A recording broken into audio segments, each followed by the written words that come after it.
Look here, upon this picture, on this, the counterfeit presentment of two brothers. See what a grace was seated on this brow. Hyperson's curls, the front of Jove himself, an eye like Mars to threaten and command, a station like the hair of Mercury, new lighted on a heaven-kissing hill, a combination in a form indeed, where every god did seem to sit his seal, to give the world assurance of a man. This was your husband. Look, you now, what follows? He is your husband, like a middle ear, blasting his wholesome brother. Have you eyes? Could you, on this fair mountain, leave to feed and batten on this wall? Ha! Have you eyes? You cannot call love, for at your age, the heyday in the blood is tame, it's humble, and waits upon the judgment. And what judgment would step from this to this? Sense, sure you have, else could you not have motion, but sure that sense is a polex. For madness would not err, nor sense to ecstasy was never so throng, but it reserves some quantity of choice to serve in such a difference. What devil was it that thus hath cousin you at Huddle blind, eyes without feeling, feeling without sight, ears without hands or eyes, smelling sans all, or but a sickly part of one true sense could not so low? Oh shame, where's my blush? Rebellious hell, if thou canst routine in my chance bonds, to flaming youth let virtue be as wax, and melt in her own fire proclaim no shame, when the compulsive ardor gives the charge, since frost itself is actually doth burn, and reasons upon her will. O Hamlet, speak no more. Thou turns my eyes into my very soul, and there I see such black and grey spots as will not leave their tint.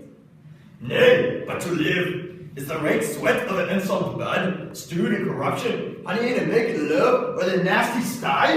Oh, speak to me no more. These words like daggers enter in my ears. No more, sweet Hamlet. A murder and a villain, a slave is not 20th part the teeth of your president lord of vice kings, a cupbearer to the empire and the rule, that from himself the precious dividend stole, and put in his pocket? No more! A king of shreds and patches. Save me and hover over me with your wings, you heavenly guards. What would your gracious figure? Alas, he's mad. Do you not come your tardy son to chide? That lapsed in time and passion. Let's go by. The important action of your dread command. Oh, say. Do not forget, this visitation is but to wed thy almost blunted purpose. But look, amazement on thy mother sits. Oh, step between her and her flagging soul. Conceit in weakest body, strongest works. Speak to her, Hamlet. How is it with you, lady? Alas, how is it with you, that you do bend your eyes on vacancy, and with decomparable air do hold discourse?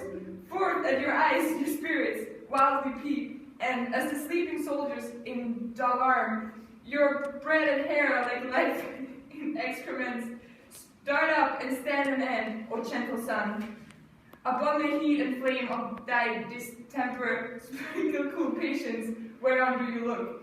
On him! On him! Look you how pale he glares, his form and cause conjoined, preaching to stones would make them capable. Do not lack a look upon me, lest with this piteous action you convert my stern effects, then what I have to do will want true gold, tears, perchance for blood. To whom do you speak this? Do you see nothing? Nothing at all, yet all that is I see. Nor did you nothing hear? No, nothing but ourselves. Why, look, you there! Look, how it steals away, my father and his habitat as he lives. Look, where he goes, even now, out at the portal.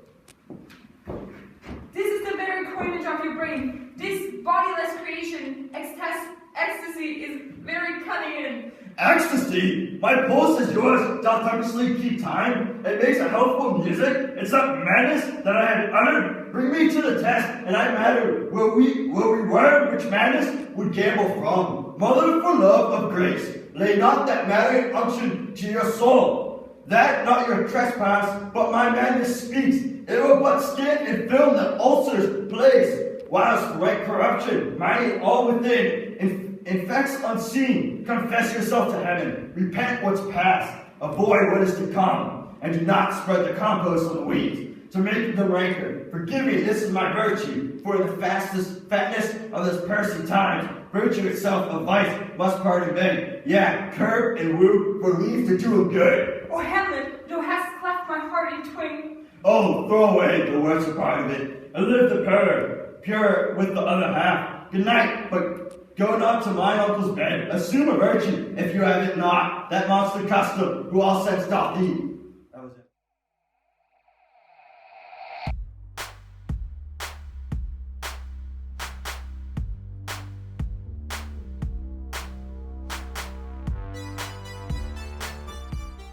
Look here upon this picture and on this, the counterfeit representative of two. Look here upon this picture and on this, the counterfeit of two brothers. See what a grace is seated on in this brow. Hyperson's curls, the front of Jove himself, an eye like Mars, the threatening incommandant. Look here upon this picture and on this, the counterfeit presentment of two brothers. See what a grace was seated on his brow. Hyperson's curls the front of Jove himself, an eye like Mars, to threaten and command, a station like the herald Mercury. And he's died? Oh, speak to me no more. These words like daggers enter in my ears.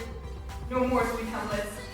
A murder and a villain? A slave is not 20th part deep of your president and lord of vice kings. A cupbearer to the empire to rule. That for himself the precious dividend stole and put in his pocket? No more! A king of shreds and patches! A king of shreds and patches! Save me, and however over with your wig, you heavenly dart, what would your gracious figure? Alas, he's mad. Do you not come your tiny son to chide that laughs in time and passion? Let's go by the important acting of your dread command, oh say! Do not forget, this visitation is but to wet, lay on a planted purpose. But look, amazement on thy mother sits. Oh, step between her and your fighting soul.